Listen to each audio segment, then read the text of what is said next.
Assalamualaikum warahmatullahi wabarakatuh. Kita awali dengan basmalah pertemuan kita. Bismillahirrahmanirrahim.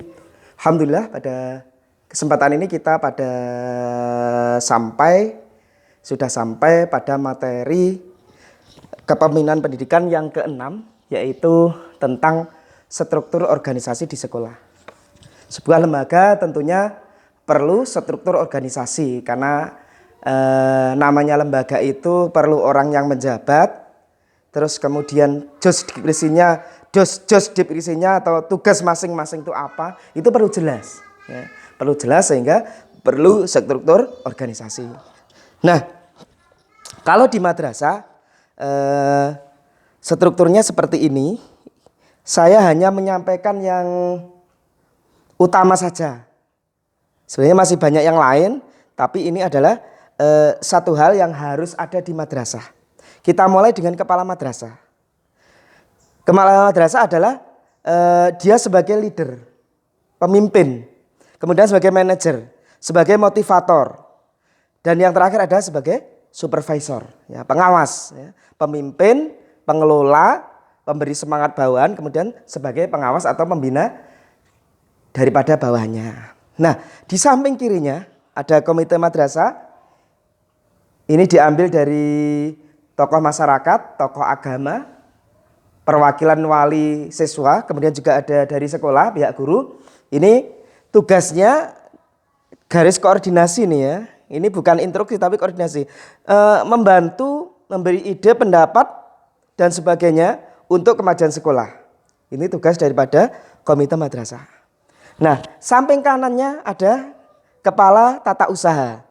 Dialah yang memegang dan mengelola seluruh administrasi sekolah. Mulai dari data tentang guru, siswa, terus kemudian staf karyawan. Ini merupakan tugas daripada kepala TU. Dan administrasi yang lain, administrasi tentang data, keuangan, semuanya di sini. Ya. Nah, kemudian ke bawah, ini garis instruksi, perintah.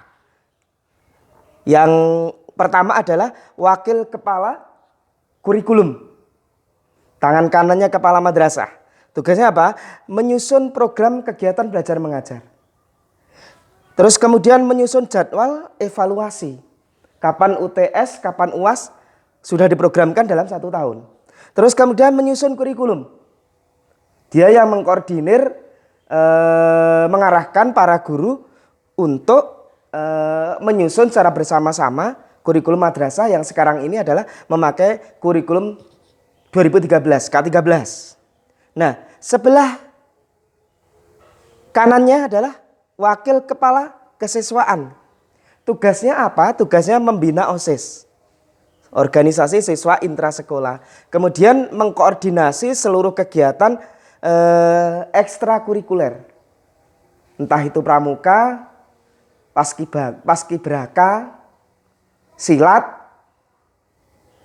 teater. Nah, ini di bawah koordinasi wakil kepala kesiswaan. Sebelahnya lagi ada wakil kepala sarana prasarana. Tugasnya adalah merencanakan seluruh kebutuhan sarpras dari madrasah.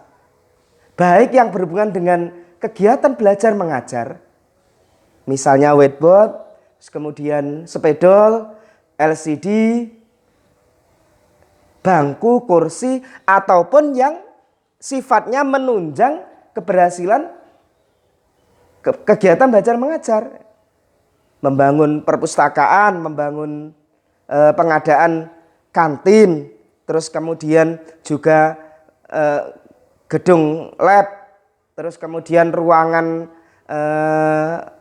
TI, teknologi informasi. Nah, ini direncanakan apa kebutuhan sekolahnya. Setelah direncanakan ini di pengadaan, tentunya dengan dana dari sekolah yang diberikan kepada dia.